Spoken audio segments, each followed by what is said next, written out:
రాజన్న సిరిసిల్ల జిల్లా ఎల్లారెడ్డిపేటలో హృదయ విదారక ఘటన చోటు చేసుకుంది.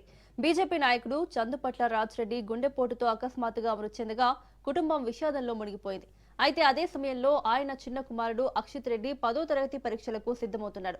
ఇవాళ హిందీ పరీక్ష ఉండడంతో తండ్రి మృతదేహం ఇంట్లో ఉండగానే కన్నీళ్లతోనే పరీక్ష రాయడానికి బయలుదేరాడు.